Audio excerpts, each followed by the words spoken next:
start out talking a little bit about an SDET. The perspective that I come at this from is I was an SDET, a software development engineer in test.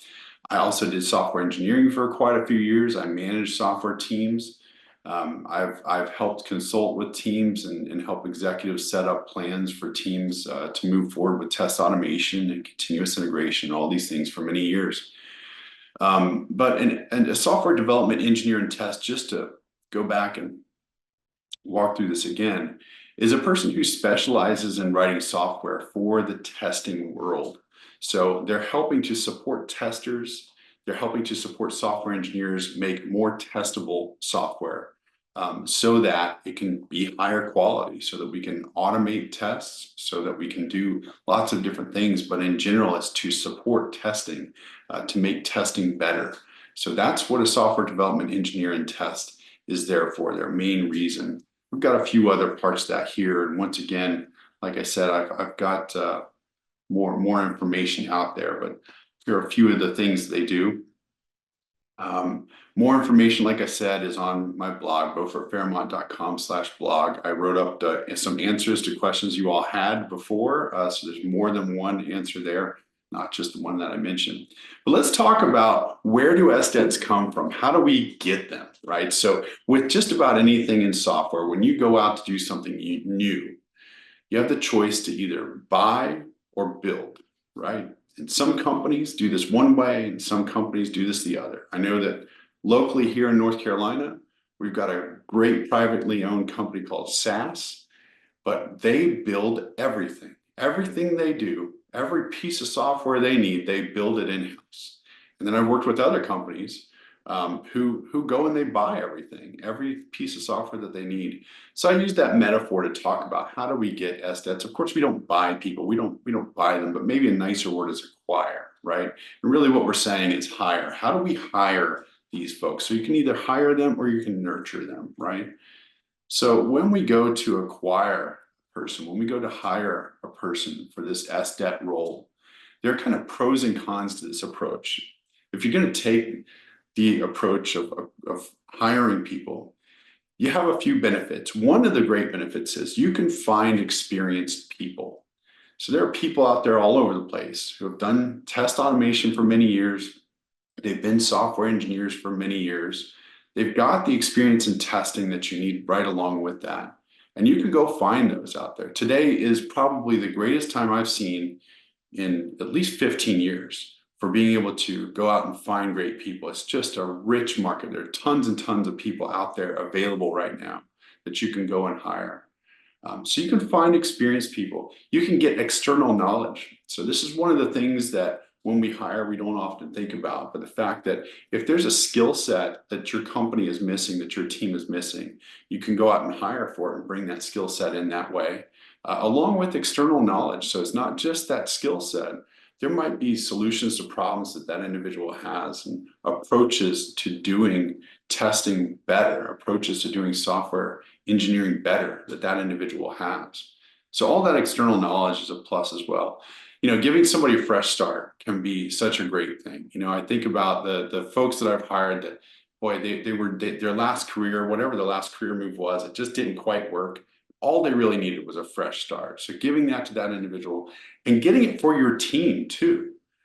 You know, I've heard that it's said that with agile teams, with all different sorts of software engineering teams, when you add or subtract one person, you don't have a one-person change. The whole team is now different. You think so, Sri? You've seen that as well? 100%. 100%. Yeah. Because the dynamic changes. One person can everybody's got to adjust. Everybody's got to find out, how do we act? How do we fit together now? You add this new person in with this new role. So it can really be a fresh start for a team as well. Now, a few of the cons with hiring. I mentioned that it's one of the greatest times that I've seen in hiring. There's, in terms of, if you're an employer trying to find people, if you're an employee trying to get a job right now, it's tough in IT. But that means it's not all good for the employer, because you're going to have to sift through so many resumes and so many people right now. It's very, very time intensive. And that's always the case when you want to bring in the highest quality person, the highest quality candidate, the best talent. it's always going to be time intensive if you want to do that really right. And that's one of the things that I found when I'm doing searches for my clients. So Sri mentioned one of the things we do at Beaufort Fairmont is staffing. And we do that for SDETs, but also we do it for QA engineers, for software engineers, for software engineering managers, for executives, and many other IT roles. It takes a lot of time. I've spent a lot of time in interviews talking with people before I ever send anybody to a client. I listen carefully to my clients so that when we are going through that process, it's not my values and my interests that I'm looking for. I'm a proxy for my clients' values and their interests and what they need. But it's a wonderful thing to help clients figure out what they want. Many times that's an activity we have to go through together. And it's very time intensive. So when you're going through this, you have to figure out, do you want to spend your own time on that? Do you want to spend your own time with 1,000 people that have applied for one job and making the decisions on 99 of them until you get to that one? Or do you want some help with that? Do you want to take that time and use it on something else? There's a risk there when you're hiring. You don't have a shared background with most of these people. There might be one or two that you or someone on your team has worked for before. But one of the things I've found about it is great to work with people you've worked with before if you like them. That can be one of the best types of relationships. I think that those things work very, very well. But if it's somebody on your team that's worked with them, you've got a bit of a proxy there, right? Like you like the person that's on your team and they like the other person, and ducks of a feather flock together, or whatever the words are, that the right idea there is, but it doesn't necessarily mean that that's the case. You have to be very careful when you're going through that. So hiring is one way to get people on. Another way is nurturing. So I went with the ideas of nurturing here. I love that term because it really is an opportunity within your group, within your team, to really build people up, to help them grow. I know for me as a manager, one of the things that was most satisfying in my career as a software manager was seeing people reach their potential or try to get to their potential, and to be there. Look, we're not the ones who do the growth, right? As the managers, the individual is the one who does the growth. The nature is the thing that does the growth. But we can put some water, we can put some fertilizer, we can do those things around that person, try to create an environment where they want to grow and where they want to move forward with certain things. That's one of the greatest things there is. In fact, when you talk to folks and you look at surveys about what creates a positive atmosphere within a company, why people like a company, why they want to keep working somewhere, one of the biggest things is whether or not that company invests back into them. So if you're a manager right now and you've got a team where there are some folks that are not happy with where they're going, I'd encourage you to consider trying to nurture them. How is it that you can create within them desire to move forward? What can you put in front of them that they could strive for? How can you help them grow? So naturally, with nurturing within a software engineering world, we're talking about training, right? So we're talking about learning, training, educating, those types of things. That's another thing that we do at Beaufort Fairmont. We have an SDET, a 5-day SDET boot camp that we do. It's a terrific boot camp. But with training, that positive job satisfaction with your people, that can be the thing that keeps somebody there working for you. One of your good employees who's just kind of fizzled out and doesn't have a place to go. Maybe this is what keeps them there. Continuity. So when you're training somebody internally, you have the continuity of the personalities. You know all about these people. A bird in the hand is worth two in the bush, right? So you have somebody that you know, that you understand the ins and outs of. That continuity is terrific. The existing domain knowledge for that person is something that's easy to overlook, because it took a lot of time for that individual to know all of the ins and outs of your product and of your business line and of your market and all those other things. So when you take somebody internally and develop them into an SDET, and that's really what we're talking about here, is how do we develop SDETs internally? When you do that, you gain all those benefits. You've got a shared experience, and you already know they know your culture. So that's something that's good as well. Now, on the other side, there are a lot of people who don't want to be trained. There are a lot of people who don't want to move any farther. There are people who don't want to change roles. And there are people that I would say shouldn't change roles. There are plenty of times when there's somebody who says, oh, I want to be a, I don't know, I want to be a business analyst, and they're just not the right fit for that. Or, oh, I want to be a software development engineer and test. Sorry, you don't have you may not be the right fit for that. On the other hand, there are lots of people who are. So it's our job as managers and executives to try to figure out what's going on with those folks and encourage them, because that's going to keep your business running. It's if you can take internal talent and move it forward and to use it in different ways. Now, there are some cons, of course.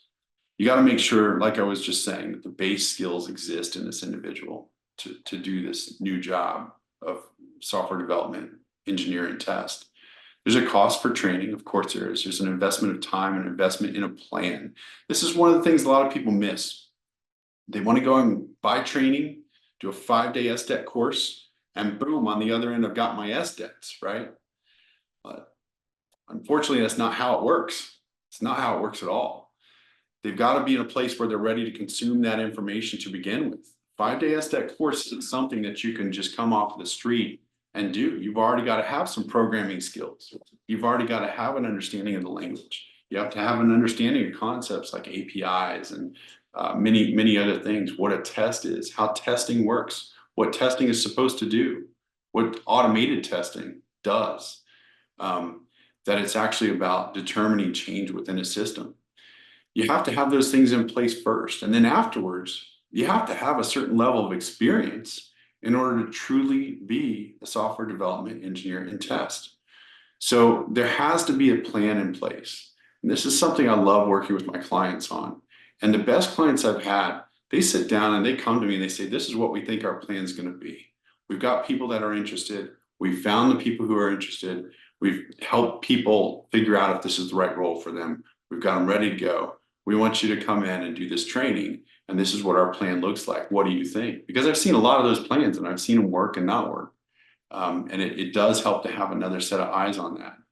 So those are some of the keys in the cons and the pros in nurturing or training. Oops. I don't do yoga, but when I see this, I wish I could. My goodness, like that level of flexibility. Maybe mentally I can be that flexible sometimes, but physically I never will be. That's amazing. But I wanted to talk about best practices. It takes practice to do yoga like that. It takes practice to have that level of flexibility. So a few best practices, and this would be best practices in bringing SDETs onto your team, best practices in moving forward with that SDET role. So number one, you're going to bring an SDET onto the team, whether you've hired them or you've trained them up. Define your preferred outcomes. So this is something I see missed again and again and again. If you go into a job and they don't know what you're supposed to be doing, you got a big problem, right? And it happens all the time. It happens all the time. So what is the outcome you want for this? Now, you may not know the exact perfect outcome right now, but you can deliver an expected outcome with some tolerance. You can say, or some level of leniency. Hey, this is what I think we're going to do with you. My belief is, and my expectation is, that we're going to have 50% of all test cases, all tasks automated every sprint while you're on a sprint team, right? I don't know, that's probably not the right one. That's just some example out of the air. But that type of thing, you can sit down and define some expectations for people, and that's helpful. Number two, I would say, assign this SDET to one agile team at a time. So what I see happening a lot is that we get someone who's got all of the skills that an SDET has, and we have 4 or 5 different teams asking them for something, and then they've got to triage those. And who do they go to triage with? It just ends up being a bunch of emails all the time where people are arguing about what needs to be done first, right? So one of the reasons that agile teams work so well is you've got the product owner there to help determine what the priority for the team should be. And every member on the team can go to that product owner and say, what's my priority today? What should I work on? Should it be this task or that? It's not on a daily basis. It's supposed to be every sprint, right? I get all that, but I'm just saying you can determine priorities with them. One of the things about this, though, is that An SDET is usually going to have maintenance work as well. And this is something that is overlooked a lot within the world of test automation. There's going to be maintenance, and you need to plan that in.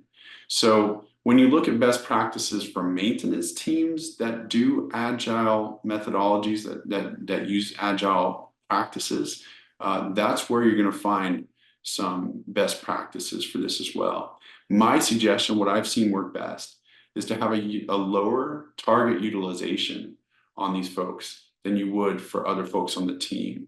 And so you allow that buffer of the excess utilization to go towards maintenance during that time that they're on that team. You have them do the tasking with the agile teams. They should be with every ceremony, and they should work through that together with those agile teams. You can switch them around from one team to the next every couple sprints or something, of course.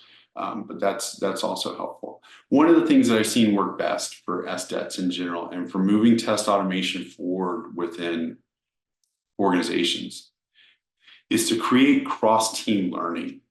This is something that's it's so easy to do. If you have a 1 hour, 1 month lunch and learn for the people that do test automation within each of the teams, they all come together and one of them does a demo each month, or 2 of them do a demo, or each one comes up and says, this is what worked well for us this month. This is what didn't work well for us this month. That can be some of the best accelerators that you can find within your company for test automation, because one team is going to find out, hey, this tool didn't work for us. And another team is going to say it worked really well for us. And then they're going to say, well, what's the difference, right? Why is it different? And it may not be a tool, it may be an approach, it may be something else. But these are just a few of the best practices for SDETs, for putting SDETs on your team, for building a practice that uses SDETs to help make code more testable and to help raise the quality of your software engineering products over time. So Sri, I kind of just want to leave it at that. I hope we have some questions here. And I forgot to stop and ask people to type. This would be your time to type some questions right now, folks. Don't worry about it, because I've been typing at least 2 or 3 times, please ask questions and stuff like that. And there are questions that has come up. Thank you, Paul. I was thinking, like, when you were trying acquire nurture, you were going to go back to your original. Where do I find the SDET in a forest or somewhere? I thought you were going to go there, but it's good. Yeah, that was from the last webinar. I mean, you could go to the forest and look for them. I don't think you can find too many there, though. Yes, you can't find too many there. That's true. So I wanted to, find out a few ideas in relation to what you were asking. What are some good ways to find the SDET to begin with? Yeah. So I mean, number one, it is a well-known role at this point, right? People do know the title, they know the role. So you're not in the same position that you would have been 15 years ago. So you're doing the same thing you would do with any other hiring. Now, if you're doing it internally, if that's your question, if you're doing this internally, how do you find people that might fit this?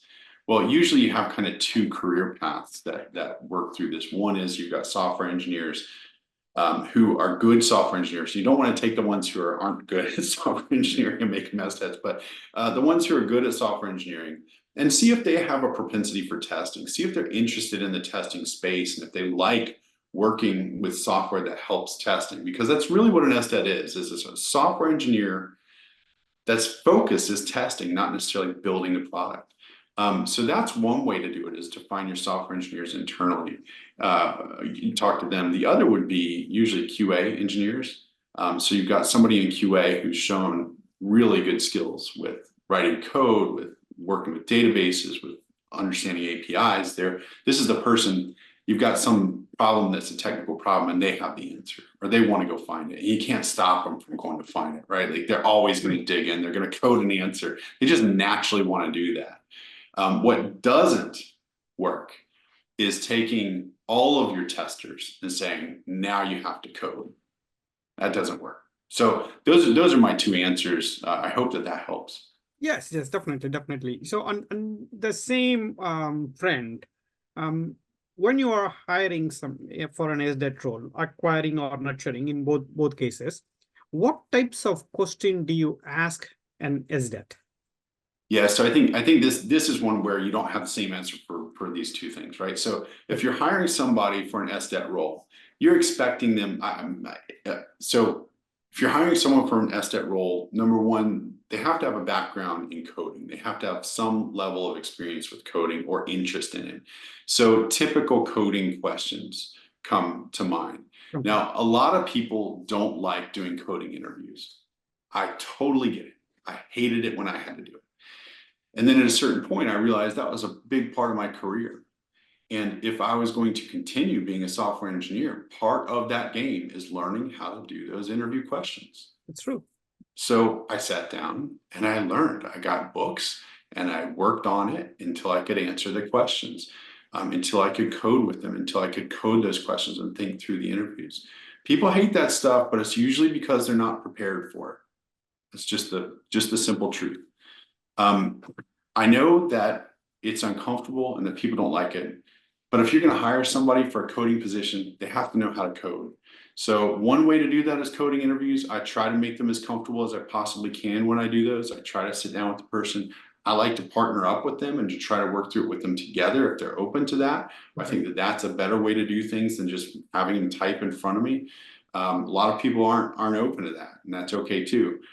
Doing a project is great, but you have to come back after a project and talk through it and say, why'd you make this decision? Tell me about your decision over here. Why'd you use this particular way to do things? So coding is a part of that. Those are all absolutely fair questions in my mind. Internally, when you're looking at people for this role, it's going to be a little different because you could have somebody who doesn't have that much coding experience, but you can tell there's a propensity there, and you're looking to take that potential and turn it into something. And you're really going to be functioning more on your gut. The one thing that you have there that you don't have with a candidate externally is you have the work they've done. So if they don't know all the ins and outs of coding, but they've done these great things that helped you a ton, and it's in that vein of making code more testable, I think there's a good chance that can move forward. Yeah, that's good. That's good. And by the way, there is a very interesting comment from Arlene here. She says like, hire me, where to find SDET, so hire me. So that's an interesting comment. She also has one more thing, which is an interesting question. What if the promises for internal growth are broken? Like for the nurturing aspects of it, people promise something, but they are not, delivering on the promises, like, no time for training or plans are not made and things like that. So what's your thought on that? Yeah, that's tough. So I want to be careful about how I answer this. So, in staffing, I talk to people constantly about why they're leaving their old jobs, why they're leaving. And I hear this one all the time. Well, they promised me this. They said this was going to happen. They told me I was going to be such and such and such amount of time and whatever. And I've been in that position. I've had people promise me things, or I felt like they were promising me something and it didn't happen. And there's just so much to that. I don't know the context of those things, but the first thing I would say is be honest with yourself. So number one, are you sure that they promised you that? Or did you just want to hear it really badly, right? Because a lot of times there's just a miscommunication. Did you really hear that? Is that really what they said? Number two, what was your responsibility in that? Did you do what you were supposed to do to fill that role? Because the only person we can change is ourselves. That's the only person you have any control over is yourself. So first look at yourself, figure out, were you honest with yourself? Were you responsible for what you needed to be responsible for? But then on the other side, things do happen with the companies. They do break their promises. It's rarely nefarious, right? It's so easy as an employee to hear a promise broken and think, well, that person never liked me anyway. They were always against me. The whole company was evil. It's easy to assign these motives to people. We see this all the time on social media and everywhere else these days, on the news, everywhere. But the fact is that I think most people are trying to do their very best job, and they really do want the best for you too. It might be the timing didn't work. It might be budget didn't work. It might be their expectations changed. It might be that they were told to do something different. There's so many things that can change. So I guess what I would say to that is, number one, just be understanding and be gracious, because the fact is that you're gonna work with the same people again. The world is just too small. You're gonna run into some of these people again somewhere. And what you want them to think when they run into you again is, man, I really like Sri. I really like Sri. He may not have been the best at X, Y, and Z, but boy, I liked working with him. Yes, I think that's a good, other than the fact that you like Sri, the most important thing is to leave that thought process behind. I mean, many times I also say, like, I also gone through all the questions at this point. We are coming to the end, so just want to give a bow tie here. So one of the things that I also normally tell people is your career is your responsibility. If SDET is your passion, or if some other role is your passion, yes, you can expect the company to do some on-the-job training and send you for training and all those things. But at the same time, if you put that responsibility on yourself to do something outside of your comfort zone for the promised future that you are looking for, let's go ahead and do that. So the more we are able to do that, you were mentioning something about like having that multi-domain skill, cross-functional skills are becoming more and more on demand. Like, if you look at program management, project management, these things are all talking about T-shaped skill as a basic minimum. And so development and testing, are getting into the hybrid role. And I can go into lots of explanations here, but that's the focus here. So let's build our domain knowledge in multiple domains and then show the responsibility. If you go to your manager and say, listen, you and I talked about this, 1, 2, 3, I will do, 4, 5, 6, you will do. Now I have put 1, 2, 3, I have done it. Then the responsibility shifts slightly rather than, oh, you didn't do 4, 5, 6. Yeah, Let's totally agree. that. I have one last. I had this baseball coach. I played baseball growing up, and he was the hardest, meanest baseball coach I ever had. But I learned the most from him. And I was playing shortstop at some point at 10 years old or something, and they hit the ball at me, and I fielded the ball and threw it over the first, and the first baseman didn't catch it. He dropped it, and I got all upset. And the coach came up and got right in my face, and he's like, Paul, you can't do a thing about him catching the ball. He says, that's his problem. You don't worry about that. He says, the only thing you can do is throw the ball so that he can't do anything but catch it. Yes. And so the next one came to me, and I got it, and I threw it right at his face, and it popped in his glove, and he caught it. And that's the thing that you're saying, right? Take all of the excuses away from the other person. Do all of your part to such an extent that there's no way they can't do what it is you want. And if it doesn't work, then at least you've done everything you can. Exactly. Absolutely. Yeah. Thank you, Paul. It was a wonderful, anecdotal story to actually bring the thought process very nicely done. Very nicely done. For those of you that are on the call, so our recording will be published, but Paul also has a slide up with his contact information. So if there are more questions, please don't hesitate to reach out to him. I wish you all the best, and thank you for the time, Paul, and sharing all this knowledge, wonderful knowledge. With that, if there are any closing thoughts, we can close it with that. Thank you so much. I appreciate it. And thanks, Inflectra, for having me. And I appreciate each one of you for being here, and look forward to meeting some of you and getting to know you better over time. So thank you so much. Thank you, Paul. Have a good one. Take care. Thanks, you too.